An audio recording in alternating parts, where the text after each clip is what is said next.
Alors, on reprend Bezrat Hashem, on est nous en haut du folio 3b.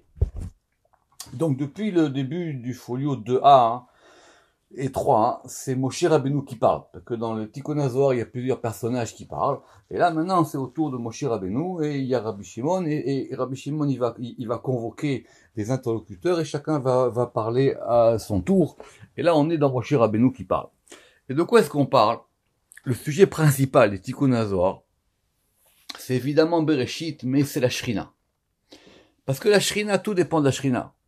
Tout dépend du féminin, tout dépend de la relation du masculin et du féminin, et comme effectivement les Tikkun HaZohar, c'était dit depuis le départ, comme étant le livre de l'exil, et le livre qui veut mettre fin à l'exil, ou le livre qui veut amener la Géoula, donc il faut arranger. Or, ce qu'il faut arranger, c'est ça les Tikkunim, c'est l'arrangement de la Shrina. Et cet arrangement de la Shrina, le Zohar ici, les Tikkun HaZohar vont l'expliquer de comment ça fonctionne, et comment ça fonctionne sur plusieurs niveaux. Donc nous on était partis, vous vous rappelez, de la fameuse histoire, puisque c'est la Shrina, c'était l'histoire de l'oiseau, qui carré Kensipor, de l'oiseau qu'on doit chasser. Et le Zohar, il avait découpé là-bas, il a dit des fois on le chasse, des fois on le chasse pas. L'otikachaim alabanim, des fois il y a marqué tu ne prendras pas la mer avec les fils, des fois il y a marqué shalar te shalaretem, et des fois il y a marqué tu dois renvoyer la mer. Donc ça on avait découpé tout ça. Et on était arrivé doucement à comment est-ce qu'on a rangé la Shrina, et ça se fait par mettre ensemble des éléments distincts. Ces éléments distincts, ils sont effectivement de façon globale, on va dire, et rapide, ce qu'on va appeler le masculin et le féminin. Mais ils sont aussi liés à ce sur quoi insistent beaucoup les Tikkun HaZohar ici, c'est sur le fameux octogramme. Et cet octogramme qui est Yud Kevavke Adni, Yud Kevavke on va dire c'est Tiferet, et Adni c'est la Shrina, en tout cas ce sont ces deux noms-là qu'on met ensemble. Et les Tikkun HaZohar, ils vont très très vite. Ils vont nous expliquer comment tout ça se fait dans les mitzvot que nous on pensait simples. Très bien. Donc on était nous dans la prière elle-même. Et on va maintenant explorer tous les passages dans la prière. Et si vous en rappelez, on était resté effectivement, on avait vu la dernière fois les talit, les téphilines, et maintenant, effectivement, on va arriver au schéma Israël. Parce que le schéma Israël, évidemment, vous savez que le schéma Israël, en tout cas, pour les hommes, il doit être récité avec le talit et les tefilin, évidemment, la journée, le soir, non, et Shabbat, effectivement, Shabbat lui-même, il est quelque part, il remplace les tefilin. Et donc, maintenant, on va analyser le schéma Israël. Or, c'est quoi le schéma Israël? C'est d'abord de comprendre le mot Israël. Et ce mot Israël, ici, on va le décomposer en deux. Shir El. C'est Shir et El. Shir, c'est le chant. El, c'est le nom divin. Shir Mismala. Le Shir, il est du côté gauche. Shir des Lévim, que c'était les Lévim qui étaient assignés au fait de chanter dans le temple. Et les Lévim, ils sont liés à la Gvura, et par leur chant, ils doivent faire chasser les mauvaises forces, et ils doivent chasser toutes les choses qui sont du côté de la Sitra Achara. Donc, dans ce mot de Israël, on a Shir. Donc, d'un côté, ça veut dire Shir, le chant. Elle, le chant de Dieu. Et elle, c'est quoi? C'est Mimina, c'est du côté droit, des Kanya, du côté des Kohanim. Pourquoi? Parce qu'effectivement, de la même manière qu'on va associer masculin-féminin, Shir, c'est féminin, c'est du côté gauche, et elle, c'est masculin. Donc Shir, elle, c'est aussi une union du masculin et du féminin. Amuda de Saïta Israël, mais maintenant, il faut faire très attention. C'est pas parce qu'on a coupé le mot en deux qu'on a deux éléments. On a trois éléments. On a le mot découpé en deux et le mot lui-même. Or, le mot lui-même, il fait quoi? Le mot lui-même, il associe les deux. J'explique. On a Shir, on a dit, c'est du côté gauche. Elle, c'est du côté droit. Et quand on met les deux ensemble, ça fait Shir El, le chant de Dieu. Or, ce chant de Dieu, c'est l'union des deux. Or, c'est quoi l'union de ce masculin et de ce féminin? C'est Tiferet lui-même. Très bien. Simplement, si vous avez lu la note 79, Israël, c'est pas exactement Shir El. Israël, c'est Yachar El. Et même si vous regardez, quand on a dit Shir El, on commence par la gauche. Shir El, la gauche et après la droite. Et le mot Israël lui-même, puisque Israël c'est Tiferet, c'est Yaakov, ça c'est clair. Donc maintenant c'est lui qui unit ces deux côtés. Évidemment, parce que Tiferet, normalement, il est au milieu, et c'est lui qui fait la jonction entre Chesed et Gvura d'après les sirotes. Mais ça, c'est pas un problème de sirotes ici. Or, ce qui est expliqué dans cette note 79, qu'il faut lire, c'est que le fait que maintenant on associe les deux, ça transforme le shir en yachar. Donc on a au départ shir el, et shir el, quand on les met ensemble, ce shir el, le mot lui-même, il transforme le shir en yachar. Très bien. Ça c'était pour Israël. Mais maintenant, qu'est-ce qu'on a? On a la droite, la gauche, qui correspond ici aux Lévi'im et aux Kohanim. Et on a un élément central. Et maintenant, on va continuer à expliquer cette notion des Lévi'im et des Kohanim. Chochma nachid bibrachta deka'ana biyimina. Les Kohanim, ils sont chesed. Et la Chochma, elle va descendre dans la bénédiction des Kohanim. Tout le monde sait que les Kohanim sont eux qui sont assignés à la bénédiction. Or, quand ils font descendre la bénédiction, il y a marqué Va'ani avarechem, ça veut dire que les Kohanim, ils bénissent et ils sont bénis. Et ils font descendre cette bénédiction au moment du Birkat Kohanim. C'est pour ça que le Birkat Kohanim, c'est très important. Et il faut toujours insister dans les synagogues pour qu'on le fasse. Donc eux, ils font descendre la bracha de Chochma, et ils la font descendre du côté droit. Ou B, et c'est à ça au quoi la Gemara elle fait allusion, quand elle a dit Arotse l'arkim yadrim, celui qui veut devenir sage, donc celui qui veut avoir la Chochma, yadrim, il se dirigera vers le sud. D'où ça vient? Ça vient simplement, c'est clair, de la disposition du mobilier du Beth Amikdash, et dans le mobilier du Beth Amikdash, on avait la menorah c'est la lumière c'est la Chochma, et la menorah, elle était placée au sud. C'est de là qu'on apprend que normalement il faut mettre la menorah au sud. Simplement, qu'est-ce qu'elle dit la Gemara là-bas? Elle a dit que, en fonction de ça, Arotsele Arkim, celui qui veut devenir sage, celui qui veut avoir la sagesse, Yadrim, il doit se diriger vers le sud. Ah, mais le sud, c'est Chesed. Parce que le chesed, c'est le canal de Chochma. C'est comme ça que le Ramak il explique. Et donc, par ce degré de chesed, va descendre la Chochma. Ce qui fait quoi? Ce qui fait que maintenant, dans cette union de Shir et El, de Kohanim et Lévi'im, on va faire maintenant descendre des degrés supérieurs. Ima. Donc, on a fait descendre Chochma par les Kohanim dans chesed. Ima. Et maintenant, Ima, la mère, Bina, Nachid Bigdusha de Lévi'im Ismala. Elle va descendre comment? Elle descend par la sainteté des Lévi'im, qui sont du côté gauche. Parce que les Lévi'im, eux, c'est eux qui sont là pour effectivement, ils sont préposés à ce que dans le temple, toutes les choses soient bien faites, et à ce qu'on nettoie le temple, et qu'il soit effectivement protégé des affaires extérieures, y compris par le chant, puisque les Kohanim, ils sont liés au chant. Donc ça permet de faire descendre le côté gauche de la Bina. Et c'est pour ça qu'on a dit dans la Gemara là-bas, la même Gemara, Arotse le Ashir Yatzpin. Celui qui veut devenir riche, il ira du côté droit. La même chose, parce que la table dans le temple où on mettait les pains de proposition, elle était au nord. Et donc, du coup, quelqu'un qui veut devenir riche, ça veut dire quelqu'un qui veut avoir de la subsistance, il doit effectivement se lier par rapport à ce côté nord. Or, le côté nord, c'est la Gvura. Or, la Bina, c'est pas la Gvura. La Bina, la Bina, elle prend pour canal la Gvura pour descendre. Et si maintenant ces deux côtés de Chesed et Gvura et Chochma et Bina qui correspondent ici, je répète, à Lévi'im, Kohanim, Chochma, Bina, Chesed, Gvura, maintenant tout ça, comme dans Israël où on avait mis Shir El, ils vont se mettre ensemble maintenant, par rapport à un élément qui les unifie. Et cet élément qui s'unifie, c'est quoi? C'est Amuda Dem Saïta. C'est la colonne du centre. C'est la note 85 parce que cette colonne du centre, elle fait l'union du masculin et du féminin.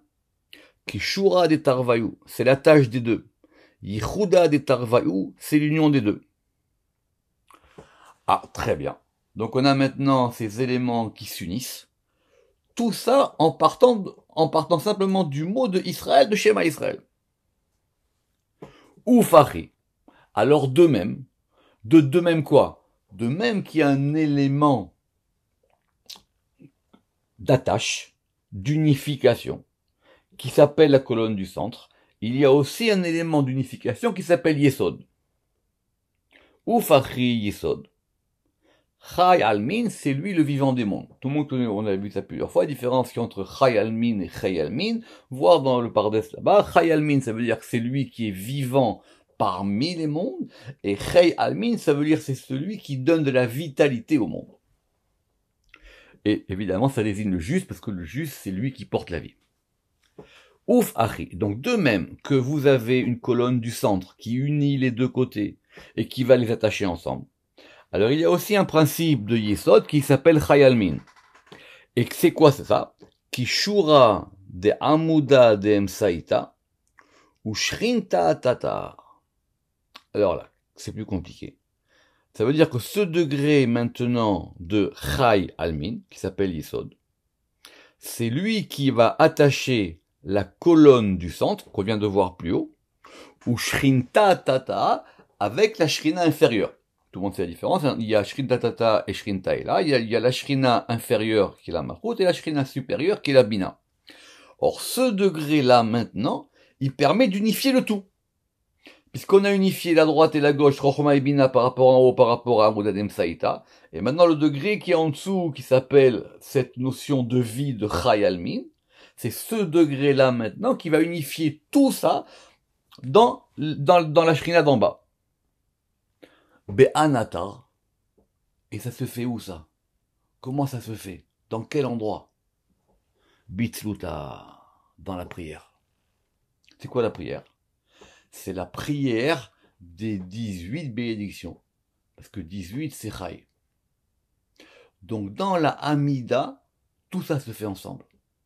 Dans la Hamida elle-même, dans cette prière qu'on fait à voix basse, qui s'appelle la prière debout, la Hamida, tout ça s'unifie. Be'anatar bisluta. Pourquoi? Dans la prière. Parce que dans ce lieu-là, ou dans la prière, DB, parce qu'en lui ou en elle, DB c'est en lui, normalement c'est du masculin, Kelilan sont totalisés, Chai Birchaan, les 18 bénédictions. Et ce degré des 18, il correspond à Yesod. Ou B. Et donc, dans ce degré des 18, qui est le degré de la Hamida, donc vous vous rappelez, nous on était au schéma. Nous on était au schéma et maintenant on est passé à la Hamida. Parce que le schéma, il se fait avant la Hamida. C'est pour ça qu'on fait la Hamida après le schéma. Ou B. Et en lui. Mityardin, Trin, Shemahan, Kachada. Et là, vont s'unifier nos deux noms dont on a parlé plus haut, l'octogramme. Ils vont s'unifier maintenant complètement ensemble. Et Inun, et ils sont ce nom-là qui est marqué ici. Et alors, cette union de ces deux noms, elle se fait dans la Hamida. La Hamida, elle se fait debout. La Hamida, elle se fait à voix basse. Vechibura, ditrin, sheman, trichin, bachashai. Et pour faire cette unification, il faut la faire à voix basse. C'est pas quelque chose qu'on crie sur les toits. C'est quelque chose qui se fait dans l'intimité. Alors la halakha, elle dit que on doit quand même entendre ce qu'on dit. Ça veut dire simplement on doit prononcer les mots et on doit les entendre à l'oreille. D'où on apprend ça? On apprend ça de la prière de Chana. Il est marqué là-bas d'ailleurs c'est la Haftara de Rosh Hashanah. Rak sefate anaot. Parce que quand le prêtre, il a vu Chana qui priait, il a dit, il n'a vu que ses lèvres bouger. Et du coup, il a pensé qu'elle était ivre, si vous en rappelez. Et la Gemara, elle apprend de là-bas que c'est comme ça qu'on fait une prière. C'est-à-dire, c'est simplement les lèvres qui bougent, mais il faut quand même qu'on entende nous-mêmes ce qu'on dit. Mais ça, en tout cas, ça s'appelle chuchoter. Parce que c'est dans ce chuchotement que se fait cette union.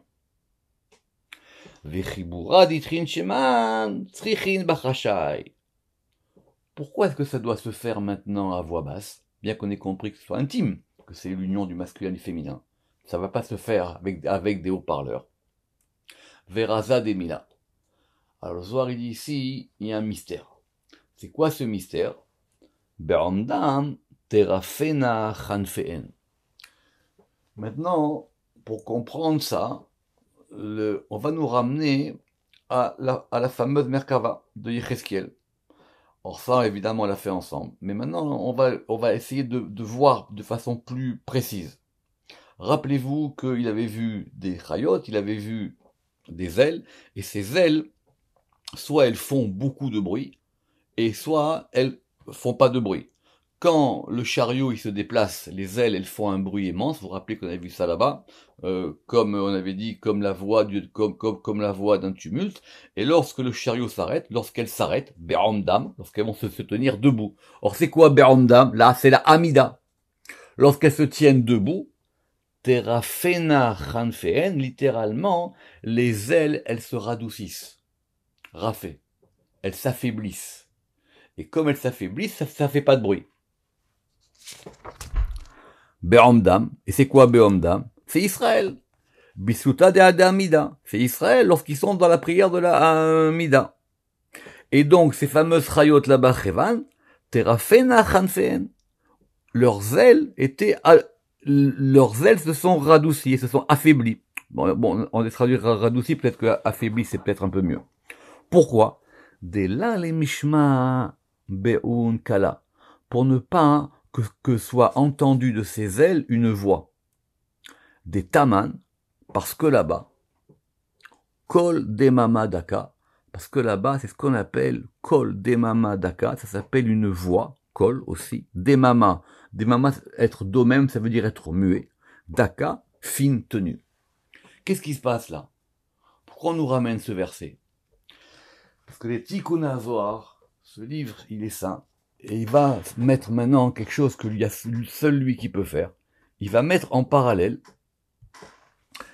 le premier chapitre de Ézéchiel où il a vu le chariot, avec la fois où Dieu il a parlé au prophète Élie.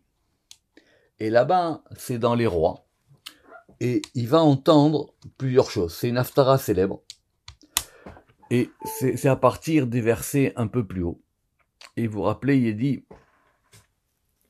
va Yomer, et Dieu lui a dit, c'est, sors, Vermata Bahar, et tu te tiens, c'est les versets 11 et 12, hein, dans les rois 1 et 19, viens, et tu te tiens là-bas dans la montagne, l'ifne Hachem, veine Hachem, et voici que Dieu, over, il passe, veruach Gedola, et il y a un grand vent, vechazak, et il est fort, mais Farek Karim, il détruit les montagnes, ou Meshaber Selaim, et il casse les rochers.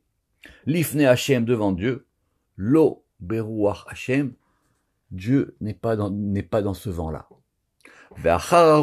Et après le vent, rach, il y a un bruit, un tumulte énorme.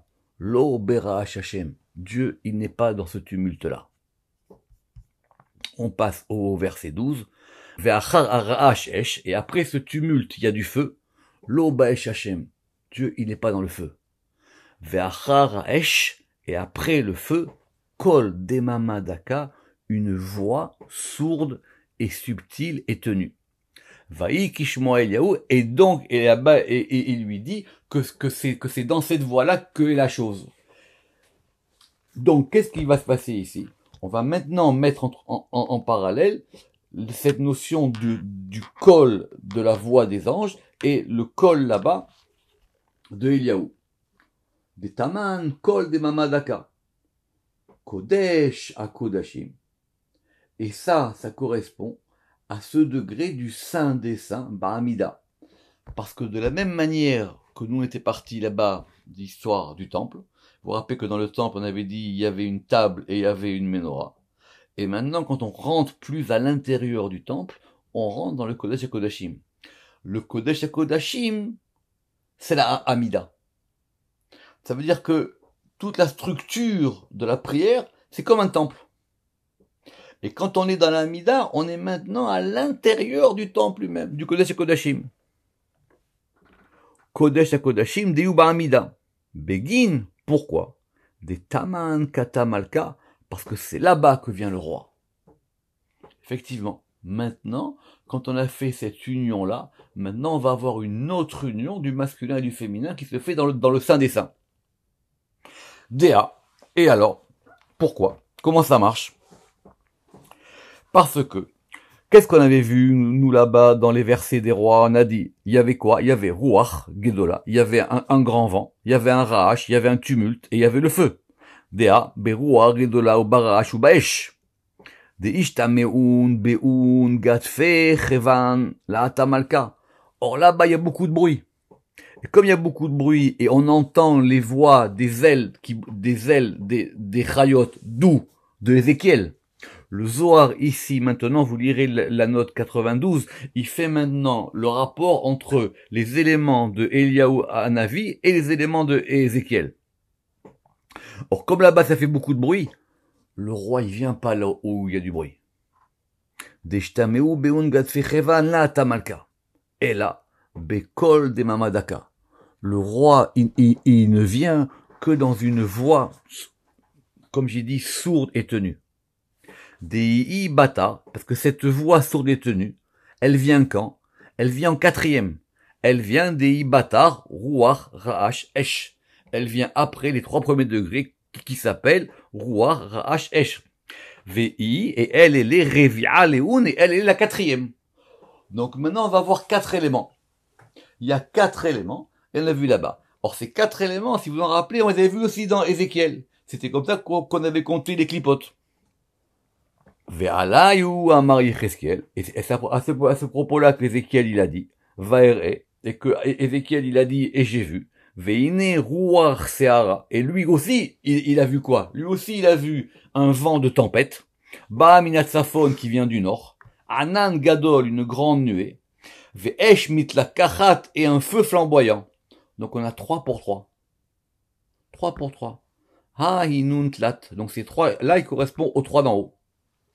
Des chivin behun tlat advan, et ces 3 degrés, ils correspondent aux 3 lettres he, vav, ke. Alors, c'est pour ça que quand on dit que là-bas ce sont les 3 clipotes, c'est faux. Ce sont les 3 premiers éléments avant qu'arrive le 4e. Or, le 4e élément, c'est cet élément du Kodesh à Kodashim que le Tikkun Hazor ici a identifié par rapport à Amida. Donc, quelque part, on va avoir quoi? On va avoir He, Vav, Ke, Yud. Et ce 4e élément, qui s'appelle Kol de Mamadaka, cette fameuse voix sourde et tenue, qui va correspondre au moment où les ailes, elles s'arrêtent, et que les chayot, elles vont maintenant plus faire de bruit, qui correspond à la Amida. Da Yud, mi He, Vav, He, Yud. C'est le Yud de He, Vav et Yud. Très bien. Et c'est le Yud, Ve, Yud, mi Adni. Et c'est le Yud de Adni. Très bien. Quand on a le Shem Adni, on comprend que le Yud y soit à la fin. Aleph, Dalet, Nun, Yud. Parce que dans le Shem Adni, finalement, la lettre la plus importante, elle vient à la fin. Or là, de quoi on parle? On est en train de nous dire, il y a un nom qui s'appelle He, Vav et Yud. Or c'est quoi He, Vav et Yud? He, Vav et Yud, c'est un tétragramme inversé. On lit la note 93 du Ramak. Kol de Mamadaka, c'est le point central. C'est là où on veut arriver. Et c'est le point central sur lequel vont reposer les 2 noms Yud Kevavke et Adni. Mais le tétragramme Yud Kevavke, ici, il est permuté. Pour avoir quoi? Pour avoir He, Vav et Yud. Pour avoir le Yud en dernier, comme dans Adni. En fin de compte, on veut avoir 2 Yud. Et on veut avoir 2 Yud à la fin. Donc on veut avoir les 4 lettres de Adni. On veut avoir les 4 lettres de He, Vav, Yud. Donc toujours, on est dans l'octogramme. Maintenant, cet octogramme, on le fait bouger. Donc dans l'octogramme, on a, mais maintenant on veut avoir les 2 Yud face à face. Taman ka ata malka. Et c'est là-bas que vient le roi. Très bien. Des Yud Kevavke, parce que le roi, il est Yud Kevavke. Des Chol Havaya des Shalit He al Vav, He al Yud, Nugva Hihi Havaya. Kéron tipa de Nugva kat Shalit al tipa de Dchora Bati. Alors tu me dis que le roi il vient, et que le roi il est Yud Kevavke. Simplement, il y a un principe dans les permutations de Yud Kevavke. Dans les permutations de Yud Kevavke, chaque fois qu'on a des Kol Havaya, des Shalit He al Vav, où on a le He qui domine le Vav. Ça veut dire quoi qu'il le domine? Ça veut dire qu'il est avant dans le mot. Donc vous reprendrez les permutations, par exemple dans le calendrier, des 12 mois de l'année. Chaque fois où on a le He qui l'emporte sur le Vav, He al Yud, ou le He qui l'emporte sur le Yud, ce qui est d'ailleurs le cas de notre tétragramme, puisqu'on a He, Vav et Yud. Donc on a le premier He qui l'emporte sur le Vav, et le deuxième He qui l'emporte sur le Yud. Ça va s'appeler un tétragramme féminin.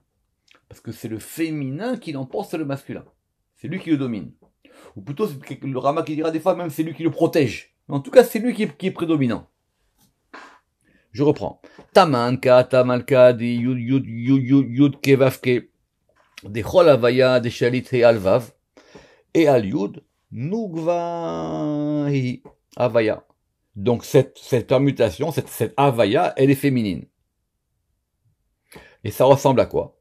Kegon tipa denugva. Ça correspond comme c'est marqué dans Parashat Tazria, il y a la semence féminine et il y a la semence masculine. Et lorsque c'est la semence féminine qui l'emporte, sur la semence masculine, Kegon tipa denugva kachalit al tipa de chora, bat-i, c'est une fille. C'est une fille. On verra plus tard que les Tikkun Hazohar ils diront que Bereshit c'est Bat Rashit, c'est la fille en premier, c'est le féminin en premier, Bat Rashit. Or là, qu'est-ce qu'on a? On a donc des tétragrammes masculins et des tétragrammes féminins. Qu'est-ce qu'on veut dire là-dedans? C'est la note 97. On a compris maintenant, qu'est-ce que je comprends pas? Nous, on voulait comprendre cette union de l'octogramme. Cette union de l'octogramme, elle se fait dans la Amida. Et elle va provoquer maintenant l'union de ces deux degrés masculin et féminin. C'est ce qu'il dit le Ramak. La fille, Malchut, elle désire la venue du roi. C'est le féminin qui veut que le masculin vienne. C'est la Shrina qui dit Dieu rejoins-moi. Elle désire la venue du roi. Comment? Dans l'entrelacement de ces deux noms qui sont Yudke Vavke et Adni. Fin du discours de Moshe Rabbeinu. Ata Eliyahu vechol marem et Tifta. Le prophète Élie, il est venu, ainsi que tous les maîtres de l'académie. Ve'itatahu kame ve'amru, et ils se sont prosternés devant Moshe, et ils ont dit Sinaï, Sinaï. Ça veut dire quoi Sinaï, Sinaï? Moshe, comme il a fait venir la Torah au mont Sinaï, il s'appelle Sinaï. Quand on dit Sinaï, c'est vraiment un nom. C'est un nom très important même. Des fois, et on peut appeler une grande personnalité Sinaï. Et donc, ils ont dit Moshe, Sinaï, Sinaï. Man yachin le mimar milin kamach. Qui peut dire devant toi des paroles? Et là, Bekol de Mamadaka. Mais les paroles qu'on peut lire devant toi, on ne peut les dire que dans ce degré-là de l'intimité, du chuchotement qui s'appelle Kol de Mamadaka. Pourquoi? Des foumar, parce que par ta bouche, Ka'ate Malka, par les paroles que tu viens de dire, toi aussi tu as fait venir le roi. Quelque part maintenant, ça veut dire que le discours de Moshe Rabbeinu, ce texte des Tikkun Hazohar, lui-même, il agit comme un texte qui fait venir le roi. On va juste passer en page 72. Et Moshe va répondre à Eliyahu Hanavi. Koum Eliyahu. Lève-toi Eliyahu. Ça veut dire maintenant à ton tour de parler. Takin levouché malka. Mais maintenant toi, tu vas préparer ou tu vas arranger les vêtements du roi, ou matronita, et de la shrina. Des An Kahana, parce que toi tu es Cohen. Tout le monde sait que Eliyahu il est Cohen. Et donc la suite qu'on va voir si Dieu veut la prochaine fois, c'est que maintenant on va parler de l'arrangement des vêtements de la Shrina. Baruch Adonai Le'olam, Amen ve Amen.